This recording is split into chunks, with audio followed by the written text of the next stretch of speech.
51 years old ka na. Bakit mo siya gusto kunin? Anak mo ba siya? May galit ka ba sa taong ito? Ha? May galit ka ba? Eh, bakit mo kukunin ang kanyang anak? Hindi kita madadampot sa kanyang anak kasi siya ay baby pa. Akala mo hindi kita nakita sa loob ng mata ng anak niya? Nakita ko kakaiba talaga mata niya. Yung mata niya ay galing sa kadiliman. Hindi ko malamang, basta't maitim ka lang, hindi ko rin malamang kung tao ka. Pero huling tanong isang sagot, bakit hindi mo mabigkas ang aking ama? Ginamit ko medium ang kanyang magulang para bitbiting kita. Dahil pipiyok yung bata at iiyak yan, kawawa naman siya. Bakit mo siya gustong kunin? Bakit gusto mo siyang kunin? Anong karapatan mo kunin ng batang yan? Bakit mo siya gustong kunin? Natutuwa ka sa kanya? Eh bakit, kung natutuwa ka sa kanya, bakit hindi ka na lang tignan mo siya sa malayo? At least matutuwa ang puso mo. Eh kaysa gugulo yung magtulog ng bata, hindi siya nakakatulog dahil ang kanyang mga mata ay iba. Sa unang tingin ko pa lang dyan sa batang niya, mayroong kakaiba sa loob ng katawan niya. At kakaiba ang kanyang mga mata. Hindi normal ang mata ng ganyan. Bata. Bata pa yan. Nasa 7 taon pa lang siya. Anong binigay mong sakit sa kanya? Bakit nagkakaroon ng maraming pantal-pantal at kati-kati ang katawan niya o nagkakaroon ng parang itim-itim? Sagutin mo yung tanong ko! Saan ka nakatira? Saan ka nakatira? Gano'ng kalayo? Mindanao, Luzon, Visaya, saan? Gano'ng nga kalayo? Saan? Anong probinsya? Anong probinsya? Ano? Bingi kami, pakilakasan. Anong probinsya? Oversign kita dyan, maniwala ka sa akin, palito pa lang kinakabit ko sa'yo. Huwag mong pilitin, ikabit ko sa'yo yung itim na stick, maniwala ka sa akin, liliyab ka dyan. Victoria? Malayo. Tao ka ba hindi? Isang tanong, pipilipitin kita dyan. Iaalamin ko kung tao ka hindi. Ako hindi mo ko mauisan. Kung ibang manggagamot, may isa mo na akong sabihin. Magkukulam ako, mambabarang ako. Alam ko, hindi ka tao. Dahil hindi mo mabanggit ang aking ama. Yung totoo. Tao ka hindi? Hindi ka tao. Anong nilalang ka? Anong nilalang ka? Laman lupa? Ano? Sa lupa ka nakatira? Anong klaseng, anong nilalang ka ng elemento, espiritu masama? Ano? Sagutin mo yung tanong ko. Duwende? Babae ka lalaki? Lalaki ka? Gusto mo yung batang yan? Bakit anong kinagusto mo sa batang yan? Dahil ang kanyang mga matay maganda? Pangit siya. Hindi mo siya kagustuhan. Ang may karapatan lang dyan ay kapwa niya tao. Pag dumating ang panahon at makapag-asawa siya, yun lang may karapatan na humawak at tumingin sa kanya. Naintindihan mo? Una pa rin ang aking ama at pangalawa ang kanyang magulang. Naintindihan mo? Tanggalin mo yung nilagay mong sakit sa kanya. Huwag ka nang papasok sa loob ng bahay nila. Naintindihan mo? Naintindihan mo na?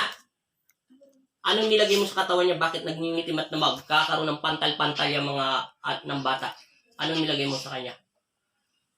Ano? Pupersahin kita, maniwala ka sa akin, papalitan ko itong posporo. Ano? Ano nga? Ayaw mo magsalita. Ano? Tanggalin ko na po. O, sige, tanggalin mo. Gamitin mo yung kamay mo. Kalasin mo. Lahat, tanggalin mo. May gusto ka sa bata? Ilang taong ka na, duwende? Ilang taong ka na, duwende? 70? Talagang sigurado ka. Yan ang edad mo.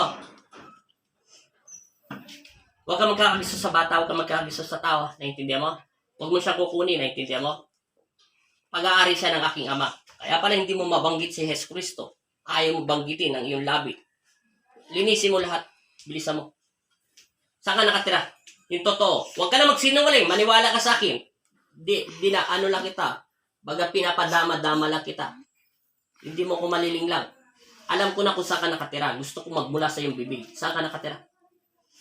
Saan ka nakatira? Sa punso. Kaya pala lumabas sa tawas, 3 puno, isa sa gitna. Punso sa gitna, ano? Oo. Ngayon, kaya sabi ko, mataling haga. Ngayon lang ako nakalabas ulit ng tawas na mataling haga. Ayaw ibigay yung totoong detalye. Puso pala, yung nasa gitna. Sige. Hindi ko siya nakatira. Saan banda ka nakatira sa bahay nila? Sa loob, sa labas ng bahay, sa labas ng gate, saan, etc. Saan? Ano? Sa labas ng bahay nila? Saan? Sa gate, sa pintuan, sa bintana, kaliwa kanan, sa likuran. Saan? Saan? Sa gilid ng bintana. Sa gilid ng bintana, kaliwa kanan. Kaliwa. Kaliwa. Sige. Huwag ka magkakagusto sa bata, naiintindihan mo? Anong pangalan mo, duwende? Ibibigay mo sa akin yung pangalan mo, sasaktan kita sa loob ng katawan niya. Sagutin mo yung tanong ko. Anong pangalan mo? Gino. Gino ang pangalan mo. Ang pangalan mo ay Duwende Gino. 17 years old ka na. May gusto ka sa bata. Bakit? Anong nagugusto mo sa bata? Yung totoo. Kakausapin kita na maayos bilang instrumento ng Diyos. Psst. Kaya, bakit? Anong kinagusto mo sa batang yan? Kita mo, pabalik-balik lang siya sa hospital. Oh. Ikaw ba? Ang liba, may gusto ka sa kanya. Bakit kung ang gusto mong isang tao, bakit mo sinasaktan at binibigyan ng maraming mga itim-itim sa pala? Di ba ang pagmamahal ay pag-ibig? Dapat hayaan mo siya maging masaya. Kasi mahal mo siya, di ba? Hindi ka pag-aari mo yan. Meron ka para sa'yo. Yung kauri mo. Yan ay kauri namin, mga tao. Anak kami ng Diyos. Naintindihan mo? Kayo ay nilikha rin ng Panginoon Kristo. Bilang isang mga duwende. Hindi bilang isang tao. Naintindihan mo? Kalasin mo. Ano nilagay mo sa kanya? Bakit siya nagkakaroon ng itim-itim? Di ba sabi mo, may gusto ka sa kanya at mahal mo siya. Ngayon tanggalin mo. Ano nilagay mo sa kanya? Anong klaseng dasal niya? Para sa niya? Inalis ko niya. Ano nga yun? Dino, ano yun? Di ba sabi sa'yo, makikipag-usap ako sa'yo, Dino? Ano yun? Para sa inyong Dino? Ano yung parang sakit yan? Pipilipitin kita, Dino, pag hindi mo ako kinausap na maayos. Nakikipag-usap ako sa'yo, hindi na nga kita pinumpersa. Ano yun? Para sa yan? Wala lang yun. Ano? Pula-pula. Pula-pula. O tanggalin mo yung pampula-pula, yung mahika mo. Sige, kalasin mo. Wag mo na itong papakalaman yung bata, ha? Tanda mo, ang batas nyo, alam ko. Ang ibig sabihin ng inang Solomon ko, pag kayo nagsalita, panindigan mo. Alam mo ang batas nyo. Bawal kayo nagsisinungaling. Pag binalikan nyo, parurusahan kayo ng hari nyo, di ba? Gusto mo palakad kita doon sa mga anghel ko at ipadala kita sa hari nyo? At sasabihin ng anghel ng Panginoon Kristo, yang alapores mo, yang tauhan mo ay gumawa ng kasalanan. Alam mo yung batas sa anghel, sa ano, di ba? Sa mga duwende. Alam niyo, tinanong ko na si Lolo Andres. Si Lolo Andres ay isang prinsipe ng duwende puti. Naintindihan mo? Si Abraham at saka si Lolo Andres ay sila yung mga prinsipe. Alam mo ang batas sa duwende, naintindihan mo? Di ba ikaw isang itim? Tapangling lang kayo, di ba? Kaya nyo maggawa-gawa ng boses, di ba? Kaya nyo magboses bata, kaya nyo magboses tao. Pwede nyo sabihin doon sa nagpapagamot, kinulam ako ng ganito, ganyan-ganyan. Di ba kaya nyo maggawa-gawa ng boses? Alam ko yan, tinanong ko na yung kay Lolo Andres. Meron akong kaibigan na duwende, naintindihan mo? Siya nagsasabi sa akin kung ano ginagawa at kapangyarihan nyo. Kaya nyo maglinglang. Sasabihin nyo, galit ka sa katawan ng tao ito, galit ka sa kapitbahay, ganyan-ganyan. Pero kayo ay mga elemento. May mga tao, kayo ay nilikha na may kakaibang boses, kaiba-iba, di ba? O, di ba? Lagot ka. Nandiyan na si Angelito sa likuran mo. Kalasin mo daw. Pag hindi, bibit-biting ka niya, padadala ka niya doon sa hari nyo. Gusto mo papugutan ka ng ulo doon? Manahimik ka. Tigilan mo yan, ha? Huwag ka nang umibig dyan. Bata pa yan. 70 years old ka na. Alam ko naman yung 70 years old. Bata pa kayo. Mga, ano kayo, sa mundo namin. Masyado kayo advantage sa edad nyo, pero hindi kayo basta tumatanda. Pag-aari yan ng Panginoon Kristo. Naintindihan mo? Tao sila. Tao kami. Naintindihan mo? Sila ay para sa tao. Kayo para sa mga kauri nyo. Naintindihan mo, Dino? Tanggalin mo lahat. Sa gilid ka ng bahay nila nakatira. Sa bandang kaliwa. May punso ba doon? Kaya pala mating haliwagay lumabas sa tawas. Hindi naman to nasagi yung bata. Hindi kanya nasagi. Dino, tinatanong kita. Hindi. Sige, alas. Malayo pang pinanggalingan nila. Para lang pumunta rito sa Omo. Sa Gawagwa. Taga saan ba kayo? Tingnan mo, balakat pa sila. Sige, kainit-init. Linisin mo. Bilisan mo, Dino. Huwag mo na itong ulitin, naiintindihan mo? Ah, Bakit nagsisinungaling ka? Anina, akala mo naman makakapagsinungaling ka sa akin. Alam mo yung duwending itim, marami kayong kaya gayahin ng boses. Sabi ni Lolo Andres yun, ha? Dahil siya isang duwending puti. Meron, kada 10 taon namamatay. Kada 5 taon, 5 taon, 1 taon lang tinatanda nila. Naiintindihan mo? Alam mo yun, Dino. Kasi ikaw may edad ka na. Alam mo, ang batas sa inyo, naiintindihan mo? O gusto mo bigyan na pakainin kita, pasubuhan kita sa mga anghel ko ng malagkit. Gusto mo? Alam mo yung batas sa malagkit, di ba? Bilisan mo. Marami akong alam sa inyo, tandaan mo. Huwag ka nang ibig, Dino, ha? Ang ganda-ganda ng pangalan mo. Alisin mo yung dasal mo dyan pampapula. Huwag mo na siya dadaanin sa panaginip, naiintindihan mo? Huwag mo na siya babantayan sa panaginip, ha? Tanda mo yung punso mo doon, pausukan ko ng insensyon, tapos di pa ba lalagyan kita ng malagkit para palayasin kita doon sa bahay mo. Gusto mo palayasin kita ron? Huwag mo na gagawin to, ha? Huwag mo na sila papakalaman, ha? Doon ka lang, ha? Hindi kita paalisin, pero may isa akong kondisyon, huwag mo silang papakalaman, ha? Huwag, lalo-lalo itong batang ito, ha? Pag inulit mo yan, tanda mo. Sinabi ko na sa'yo ang batas nyo. Alam mo yan. Alam mo, wala akong alam sa inyo. Bago ako nagdamot, marami akong tinanong sa mga elemento. Maswerte lang ako. Kilala ko si Lolo Andres. Saka si Abraham. Ubusin mo. Meron pa? Wala na? Wala na. Palalayain kita sa araw nito. Magmamahal na araw na ngayon. Palaspas ka yan. Naintindihan mo na? Ayoko na magsisinungaling, ha? Kunyari ka pa. Akala mo naman maisahan mo ko. Lumabas na sa tawa show, kaya alam ko na. Sigurado na. Makakatulog na siya. Gagaling na siya. Hinto mo na yung kamay mo kung wala na. Wala na ba talaga? Sige. Papakawalan kita. Huwag mo nang ulitin to, Dino. Naintindihan mo? Kung sa iba, manggagamot, nalilining lang mo to. Ako hindi mo kumalining lang.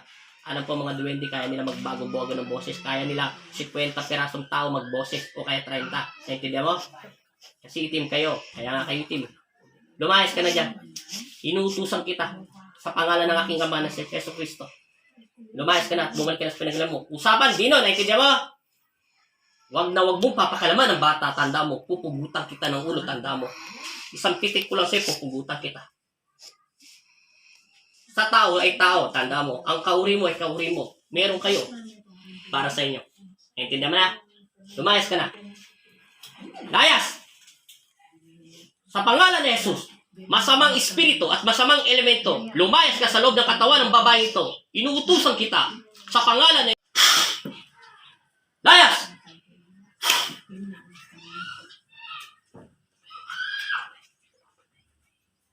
Idilat mo ang iyong mga mata.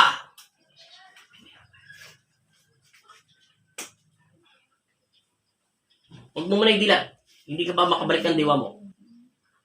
Nahihirapan ka dumila sa iyong mga mata. Pasintabi po Panginoong Hesus sa mga Nazareno. Naway basbasan niyo po ng mapagpalan yung kamay upang makabalik agad po ng maayos ang kanyang kaluluwa. At sineselyuhan ko to upang hindi makapasok ulit ang mga masasamang espiritu at hindi to gamitan ng umidyo ng mga anumang nilalang ng mga masasamang espiritu. Sineselyuhan ko to at sinasarado ang daanan niya papunta sa kanyang espiritual upang walang makapasok kung hindi kayo lang ang aming Panginoon Kristo at maghari sa kanyang buhay at magpasawalang hanggan. Ano pangalan nito pala? Jamie, tinatawag ko ang iyong spiritual at espiritu. Bumalik ka na sa loob ng katawan lupa mo. Amen. Idilat mo ang iyong mga mata. Ano pangalan mo? Anong medal name mo? Ramos. Ano apelido mo? Sobrado. Babae ka, lalaki? Baba. Ilan taon ka na? 29. Hindi ka 70. Lalaki ka ba? Babae.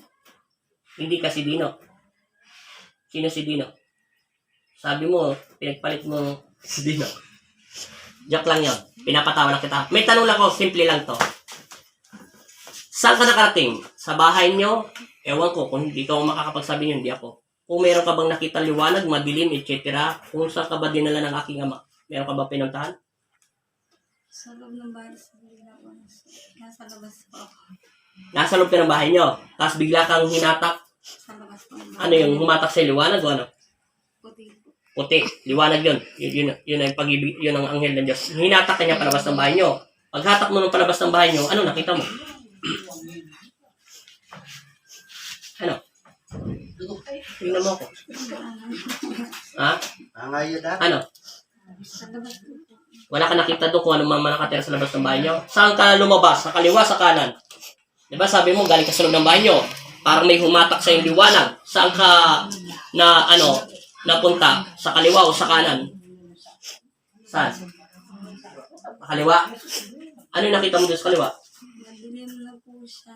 Madilim? Parang, Ano? Sige, lakasan mo. Madilim yung parang bundok po. parang bundok? O, doon nga may nakatira nga. Okay na. Salamat. Magaling na anak mo. Salamat sa Panginoon Kristo. Sabi siya nga, baka kakaiba ng mata niya. Bumalik niya yung mata niya. Yung kaninang mata niya, parang bagasano, kulang na kulang sa tulog. Tapos kakaiba talaga yung mata niya. Oo. Okay na yan. Pagdating sa'yo, tulog yan. Tulog yan mamaya. Salamat sa Diyos. Pay.